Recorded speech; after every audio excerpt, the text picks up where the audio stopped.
So guys, like I said, not Napoleon, but Odin. His name is Odin, the first deer that comes out. He comes out, comes underneath the feeder, and checks to see if there's corn. He realizes there's no corn, and then he walks away. And then about a minute or two, the feeder goes off. He just walks just out of sight of me. And feeder goes off, and then when the feeder goes off, he winds up making his way back towards me.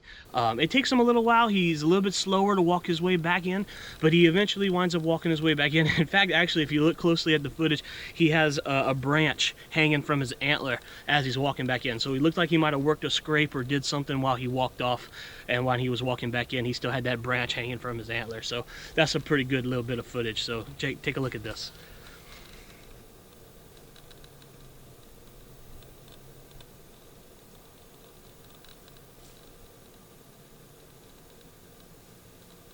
Okay guys, so now that Odin has come in and he's eating corn underneath the feeder, he stayed here for almost about a half hour, I'd say, maybe even longer. And I start to hear some noise behind him, and when I look up, I see a deer running in the background. And I couldn't tell exactly what it was. It wound up being a doe. This doe wound up circling around and coming into the feeder close to where Odin is.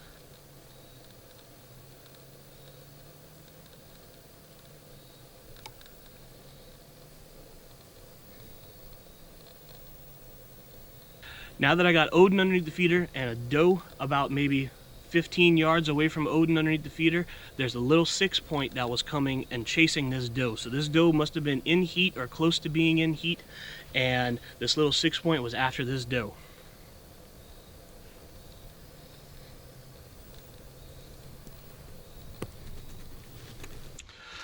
So right here in the hunt, I almost got in trouble a little bit here because this 6-point comes directly behind the feeder, straight to me. He comes in straight to me, okay?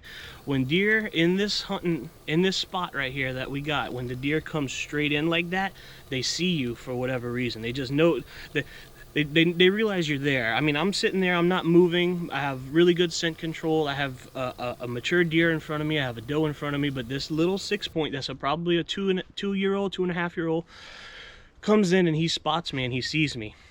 But he gets spooked, but he doesn't get spooked enough to completely run away because Odin and the doe is still there.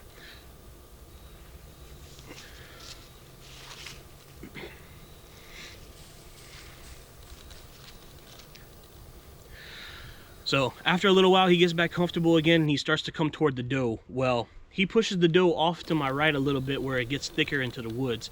And Odin decides to go ahead and check out what's going on over there too.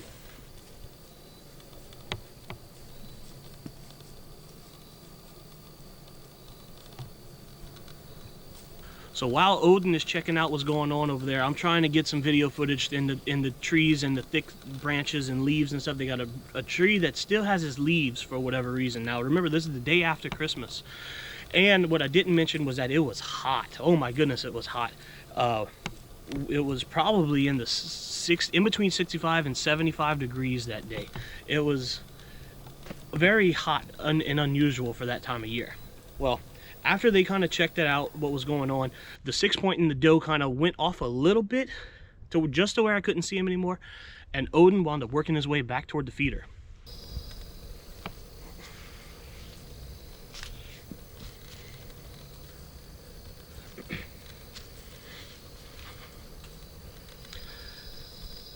Now I'm sitting here in the stand thinking that this is a really good hunt already. I've seen a buck that we got on our hit list. That's a pretty good sized buck. I've seen a little 6-point that's an up and comer and a nice doe.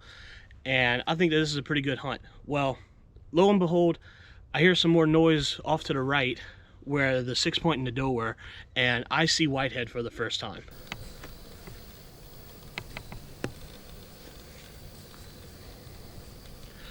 Oh my goodness. Oh my goodness. So I knew it was him as soon as I seen him. I seen that white spot on his head, and I just knew it was him. As soon as I saw that white spot on his head, I didn't even see his body. I didn't see his antlers, his horns.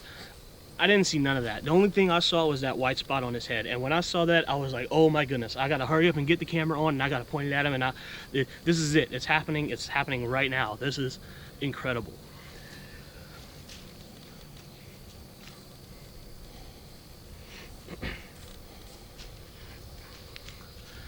So after about a minute or so, Whitehead works his way, and Odin has left the feeder and walked toward Whitehead and went meet him in the woods.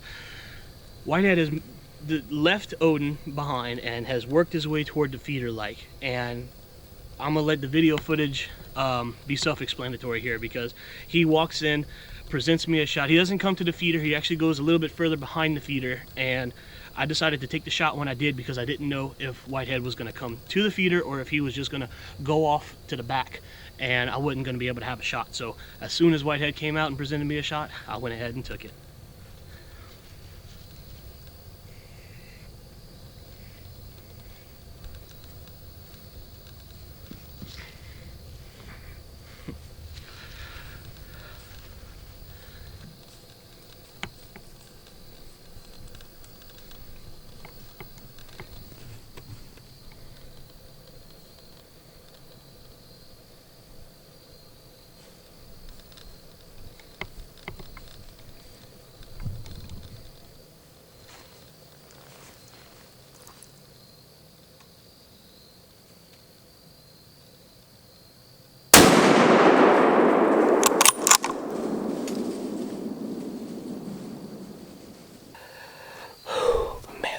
The buck I was after.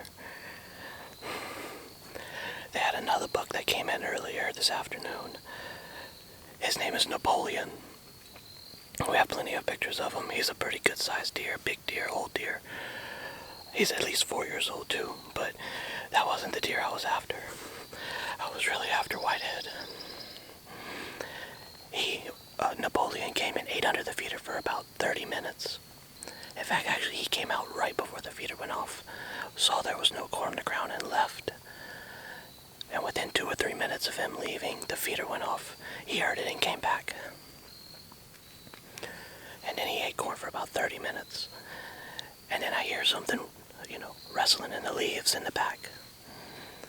And a doe comes out really, really far in the back, right in the thick stuff over there. And this little 6-point is chasing her. The doe winds up making a circle and coming back to us, to the feeder, because Napoleon was underneath. And that 6-point came straight in, and I think actually saw me. And I thought I got busted with the 6-point, but the 6-point wound up coming in anyway. And the doe and the 6-point went off over here to my right, down the trail a little bit. And I thought they were gone. Napoleon went after them, went check them out, and then he came back to the feeder.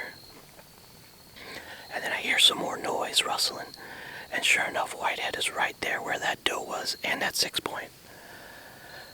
Oh man, I knew it was him as soon as I saw it. I call him Whitehead because right on his forehead, he has like a light colored spot, like a white spot. He got a white spot on his forehead. And that's how I know it's Whitehead. And as soon as I saw him through the leaves, through the trees, I knew it was him. As soon as I seen that white spot. Oh man. He comes. I thought he was going to come straight to the feeder, but he didn't. He went like kind of around the backside the feeder. And he came out, presented me a shot, and I took it. I'm pretty sure it's good. I think he ran about 60, 70 yards. I heard him crash. I'm pretty sure I heard him crash.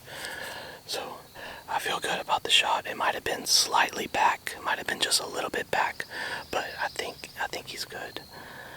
So, oh man. 3 years of history. This year makes 3 years of history with this deer. That's amazing for this property, for our property, for me to see this deer grow up into what he is today. Oh, that's awesome. That is phenomenal. I am so excited. I'm so excited. I can't wait to put my hands on him.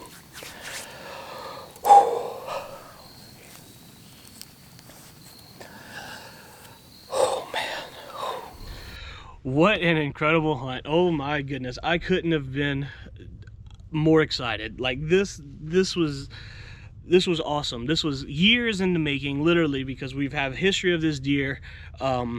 We've seen him forever. We've watched him grow. I've watched him grow. I'm just so excited to have the opportunity to see this deer in person, to harvest this deer in person. And this was just an incredible hunt. One for the memory books, for sure, for me. I had to just kind of wait until dark came now to go and trail them, to go track them. And I waited for my dad and my buddy Nick to show up. And I think my dad was just about as excited as I was, because whenever he saw, we pulled up the buggy right next to where we thought he ran, and as soon as we got out, we saw blood immediately. And my dad was, like I said, I think he was just as excited as I was, because as soon as he saw blood, he took off, boy. He was gone. Look, there's blood, look, there's blood, look, there's blood. So he was so excited. Blood, blood, blood. Oh, he's bleeding good. Blood. All right, he's bleeding plenty good. Blood, blood, blood, blood, blood. Blood all over the place. Blood, blood.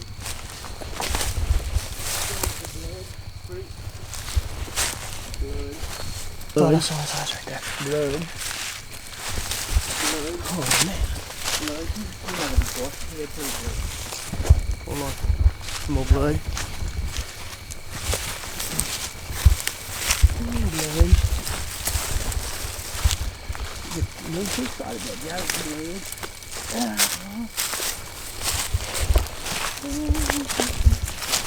Blood.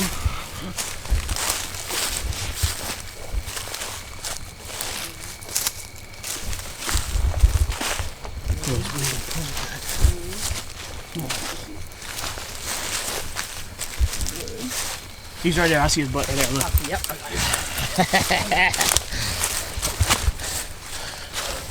Oh, man. Oh, yeah. Where's he at? Oh, man. Technically, at 9-point, he got a sticker. That's him. Oh, look his Pictures back. right here? Look his back. Oh, look his like back's all That's from fighting and stuff. You want pictures right here, or you got? Yeah. Yeah. Of course, yeah. I'm taking it. Hold on, I got video mode on. I was just videoing the whole thing. Oh, you Walking was? to it, yeah. You still videoing? Yeah, I'm still videoing. Oh, yeah.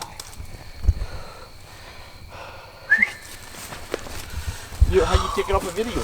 Oh, man. Take your headlight off. Can you see or not really? Your headlights My on. headlight's making a. Here, look. Let us see in the camera. Sure. Technically a 9-point. Technically a 9-point. He got a sticker. Oh. Okay, take it off a thing so we take a picture. All right, yeah, yes.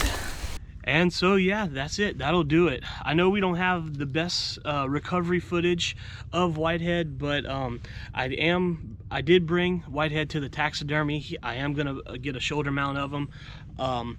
I will bring y'all back with me when I go and recover him. Not recover him, but when I go get him from the taxidermy. And it was awesome. It was fantastic. A great experience that I got to share with my dad too. And I'm just so thankful to be able to have this property right here that my grandpa has for us, to be able to come and hunt on this property, the time to come hunting, and to have the ability to come and hunt deer like this. This is phenomenal. I love this kind of stuff. I love these kind of things. I love being outside and working out here and improving the property and improving the habitat for the deer. So like I said, this is going to be the very first YouTube video of this channel. We have a bunch of projects in store for in the future, and I hope y'all really enjoyed the story of Whitehead, and I hope y'all enjoyed the very first video we got here. So I will bring y'all back when I have another video for y'all. So thank y'all, and I'll see y'all guys next time.